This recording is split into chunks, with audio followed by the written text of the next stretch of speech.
Good morning, everybody, and welcome to the PI Guy live stream answering your private investigator questions.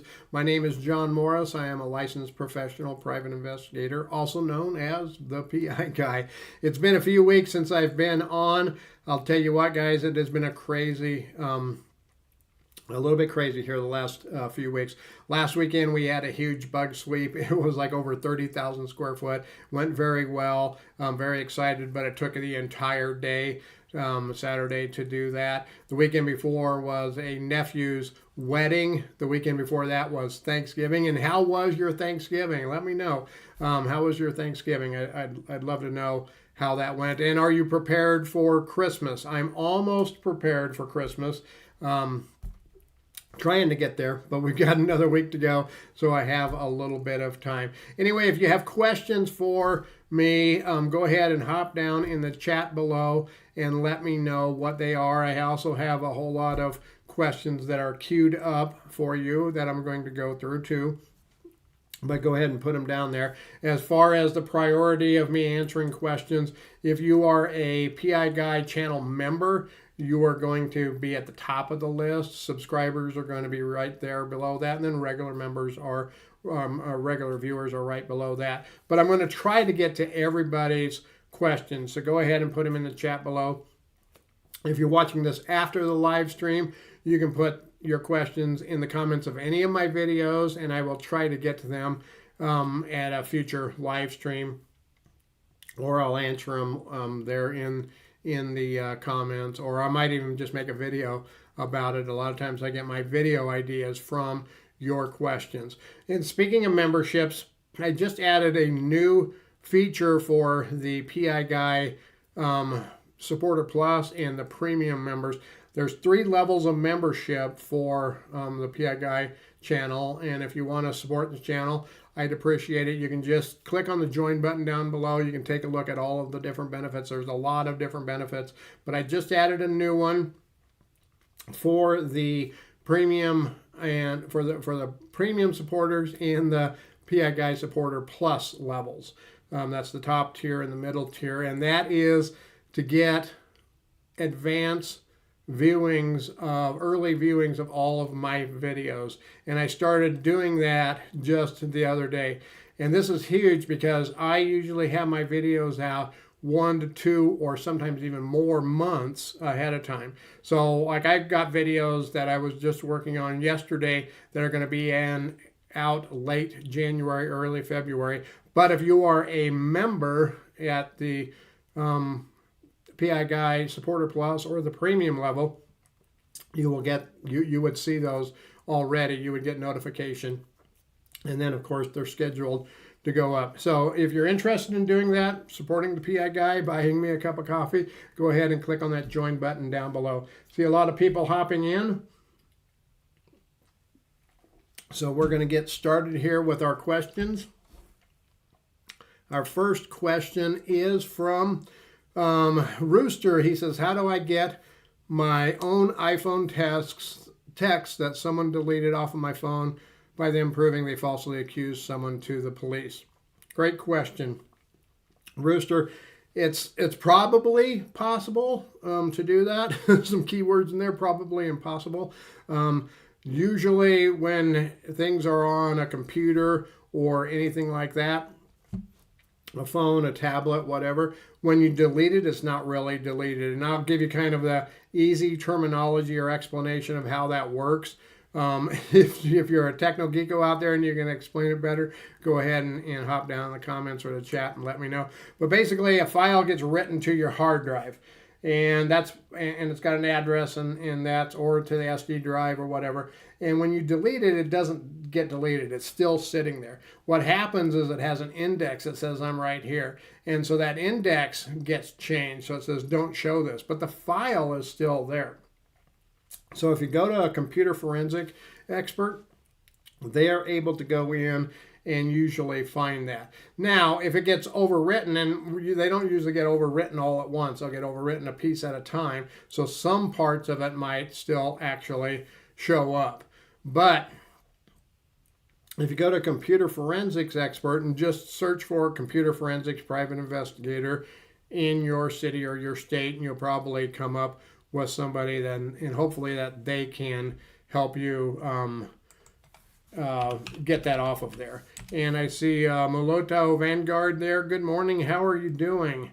Our next question, I see a lot of people hopping in. If you have any questions, hop down in the chat below and let me know what they are. I'll try to get to all the questions that I can today. Our next question is from Shamrock. Hey, PI guy, I'm trying to get into this field and hoping to start up a business here in the next month or so. I've mainly been watching your videos for information and it's helping a lot. Thanks so much, Shamrock. I'm glad that it's really helping. Thank you for doing these videos. Any advice for a prospective new PI? And I have quite a bit of advice. First thing that I would say, I'm going to do a little switching over here and we'll go to the old intro web really fast. If you go to the official PI Guy webpage, freeprivateinvestigatortraining.com, I would say come here and check out first in the PI books. You can go here and you can see all of the books that I have out there. This is my latest one, Journey into a Private Investigator's World. Has nothing to do really with how to be a private investigator. Well, it kind of does because it has case studies and then I put my lessons learned.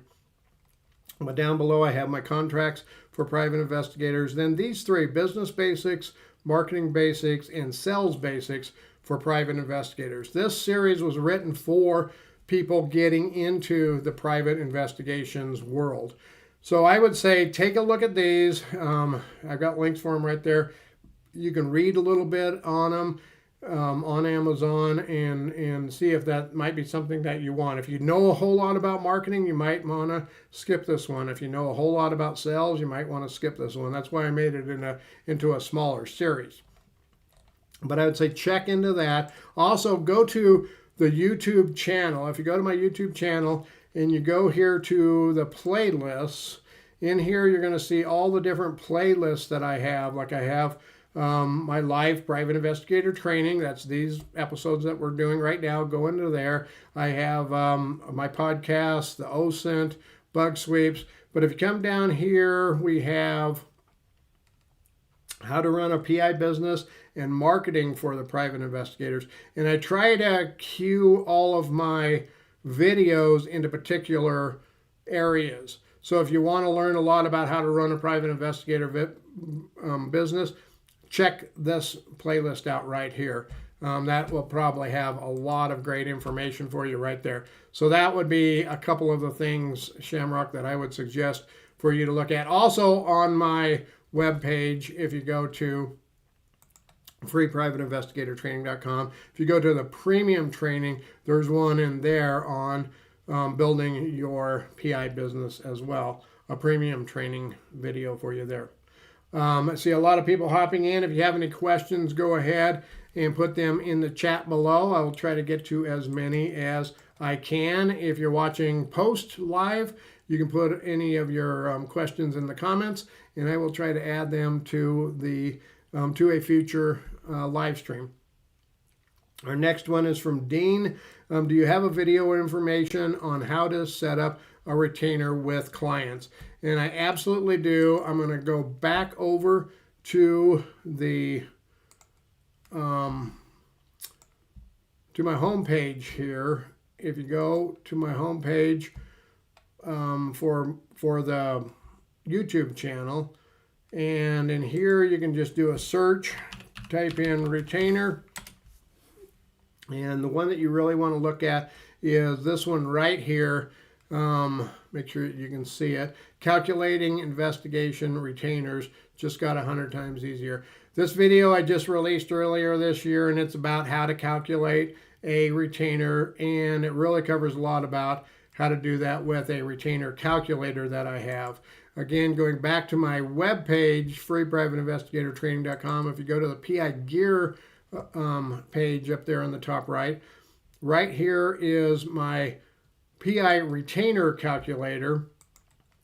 If you go in here, you can see this. This is a retainer calculator that I created I sell it on my webpage for private investigators to be able to calculate out a retainer.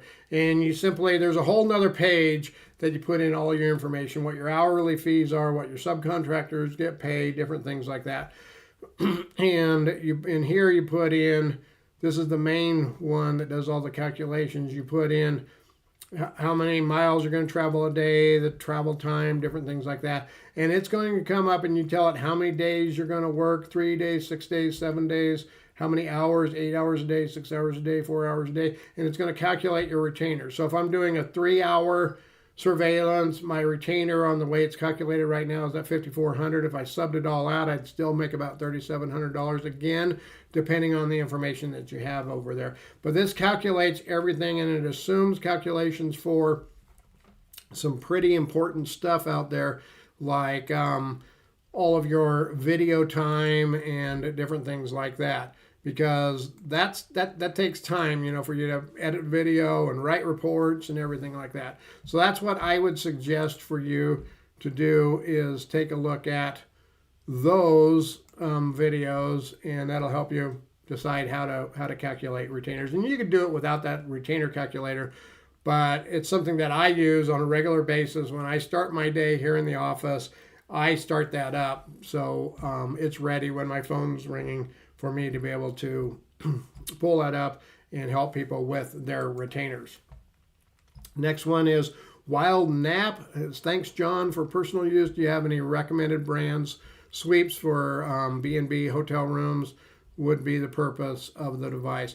Wild Nap was watching one of my videos about doing bug sweeps and a lot of the professional equipment that we use to do that. And I am going to hop back over really quick to my website, freeprivateinvestigatortraining.com. If you go up here in the top right to the PI gear, there is a whole section on TSCM bug detectors. You go right here. These first two devices are what I would highly recommend from a personal use standpoint. This first one is the LawMate RD30, and this other one is the Night Security KT9000. The LawMate RD30, it's a really nice device for personal use. Now, I am a LawMate reseller. If you buy one of these, you are buying it from me.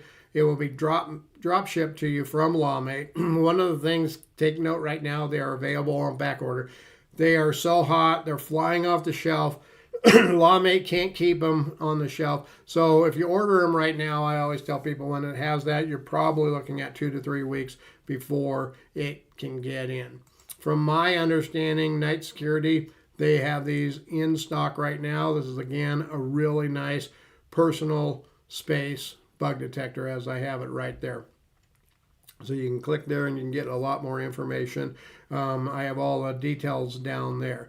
I also, if you go back over to my YouTube main page there, if you go to my playlists and you go down here to my TSCM bug sweep section, if you look in there right now, the first 2 videos in there is a full review and tutorial on how to run the LawMate RD30 and how to, again, another tutorial and full review of the KT9000. So you can get a whole lot of information right there on those 2 devices.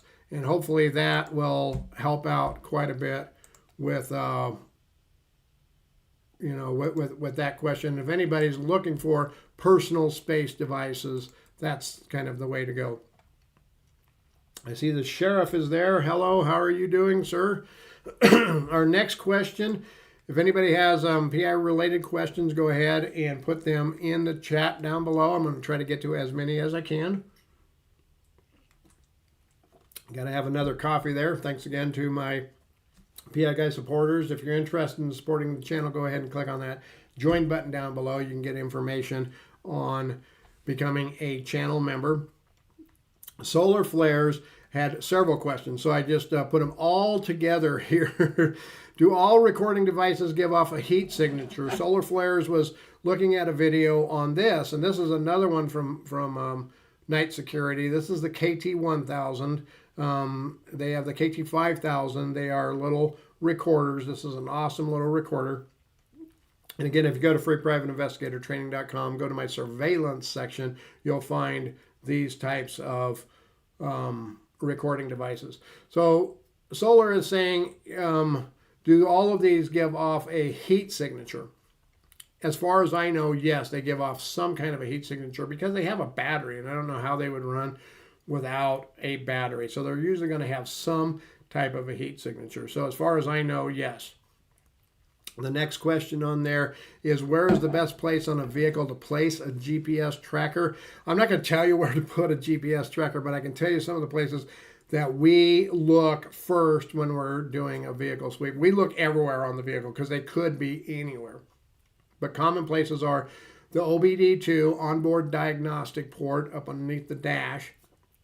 You can go and you can get trackers, unfortunately, for very cheap, 60, 70 bucks, that plug right in there, and they're powered by the car. They start tracking as soon as they start the car. They even make Y cables for them, so you can plug it into the OBD2, and it actually has another OBD2 port extender, so if somebody needs to plug in the computer to get diagnostics off of the car, they can do that.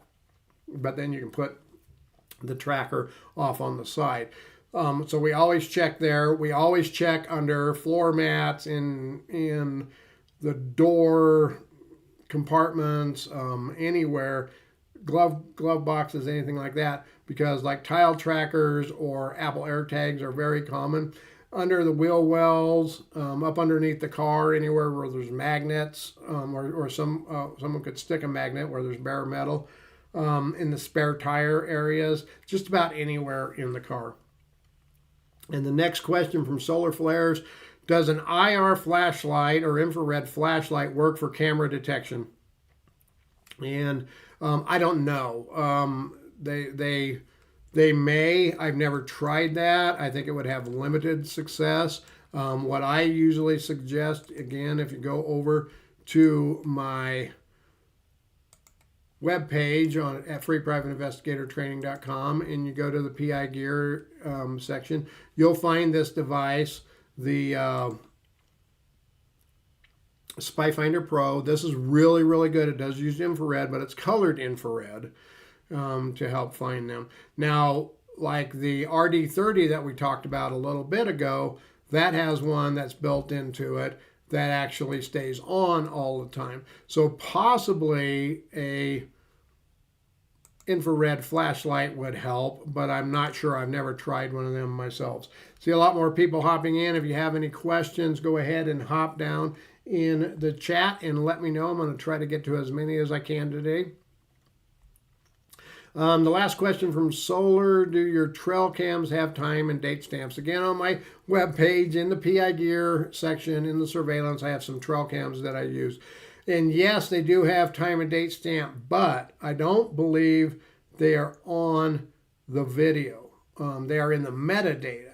So it has to be set up in the device, and then it'll put it in the metadata. And then if you have special software, you can pull that out and you can timestamp it on the video. So I hope that that helps as well. And then we have another question here from the sheriff. I'm an investigations manager for a major PI company. Something the investigations I manage struggle with is pretexting. Any suggestions on how to get them more comfortable with the practice? That's a great question, Sheriff. I actually have some videos about pretexting. If you want to go to the main page on my YouTube channel, you can search there for pretexting. I highly suggest for people not to pretext. And again, it's going to depend on a lot of different things, but some states, a lot of states out there, they have different laws that, define whether you can or you can't. And you're probably doing, I'm assuming, a lot of like workers' comp or slip and fall, a lot of injury related stuff. You start getting pretty scary in the HIPAA area and stuff like that when they go in and do that. Plus, they could easily get burned or they're confronted. I don't usually pretext outside of, on occasion, I might pretext if I'm trying to see if somebody's home, using the lost kitty routine where I pull up a picture of a lost kitty on my phone and I'm going door to door. I literally go to every door on the street, go up to my subjects and just say, hi, I live down the street. I was wondering if you saw my lost kitty or my lost puppy or something like that. But I don't use it very often. One of the things here in Colorado, and a lot of states have this, if the subject is represented by legal counsel, they cannot be contacted by anybody involved in any legal matters. So that really precludes, that's like here in Colorado, if I'm working a workers' comp case and they're probably represented, I'm not doing a pretext. It's not so much that I'm not comfortable with it, it's just that I'm not going to, lose my career and lose my job and things like that. And I know for you, that's probably really tough because you really like to have those pretexts done to make sure that they're there. But I do have some videos on how to do pretexting. I would say take a look at those and maybe send those links to your investigators. And if you want, Sheriff, if you're looking for investigators out there, if you want, go ahead in the chat and or in the comments of my video and let us know what your company is and what states you might be looking for investigators, just if you want to do that. You don't have to, but I hope that helps. Our next question, if you guys have questions, hop down in the chat below. Again, if you're watching post live, you can go into any of the comments and you can put in a question, and I'll try to get that into a future live stream. From Bixen is our next question. Hi, I need information on how to start up. How do I get a PI license? That's a great question too. Again, if you go to my channel page, let me pull it up really quick here. There's a lot of hopping back and forth over to the old intraweb. But if you go back over to my main page here, you can just search license. And in here, I'm going to have a lot of different videos on how to get your license. And if you go on my Discord, I believe I have a list on there for people that has links for most of the states where you can get information about your license. The big thing with it all, though, is every state is a little different. So what I usually recommend for people would be to just search for your state and private investigator licensing or business, state and business licensing. Whoever regulates all your other licenses, like for plumbers, electricians, things like that, they're probably the one place to go to get your PI license so they can help you. Or go to your state PI association. Most state PI associations will have information about how to get your license. They may even have classes to help you train to get that, because some of them can be quite complicated. So you might go to again to Google and type in your state and Private Investigators Association and see what comes up there. Our next question, again, if you have questions, hop down in the chat and let me know. Another one from Rooster: is it legal to carry on your person in public to protect against false allegations? And that's, again, another question about one of these devices. This is the Night Security KT1000 audio recorder, a great little recorder. Weighs like 4 ounces, I think, something like that.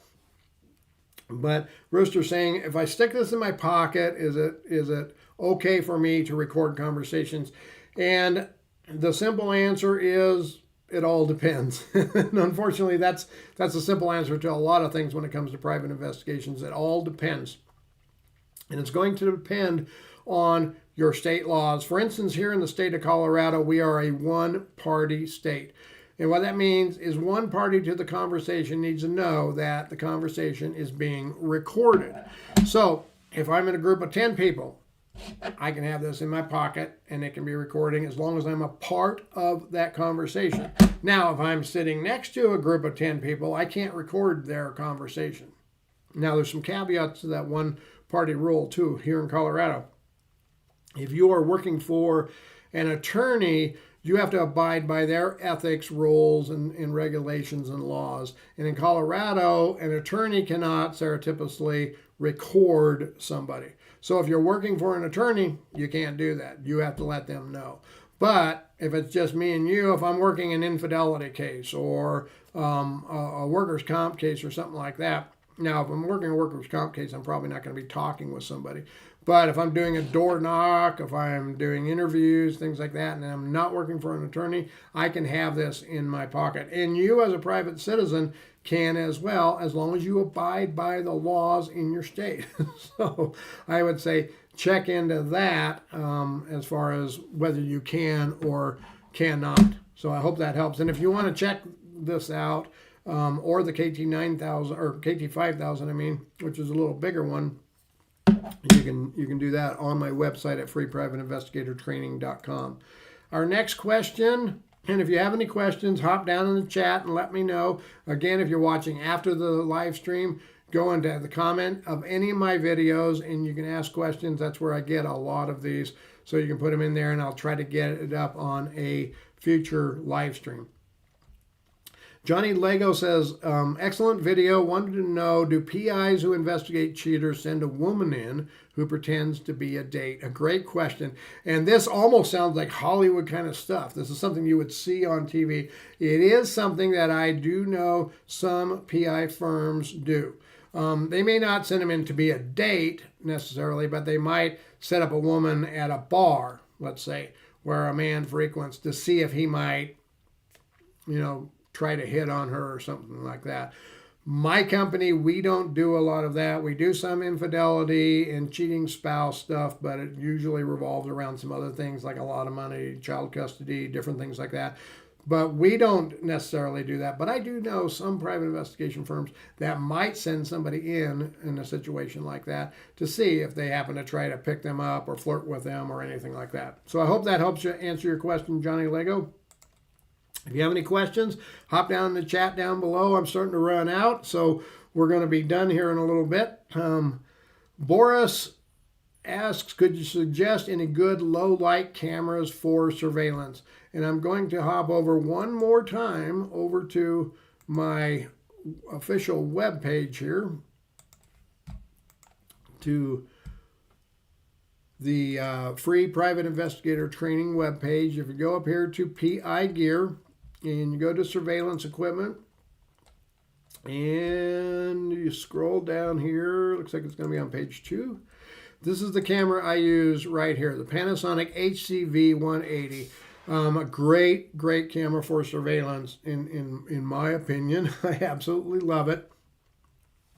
Now, it doesn't have military grade night vision if that's what you're looking for, but this is really good low light, but it's not called low light. I think it's called dusk or something like that. Most of them don't call them low light or no light. It has pretty good. If you have a little bit of light, this is going to get pretty good.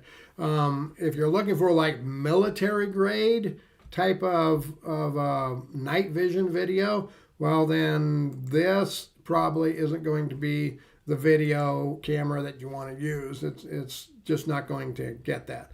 So hi Bora, I see you there. So hopefully that helps answer that question. And I don't see any other questions up. So again, if you have other questions in the future, hop down in the comments of any of my videos and I will try to get them on a future live stream. And until next Saturday,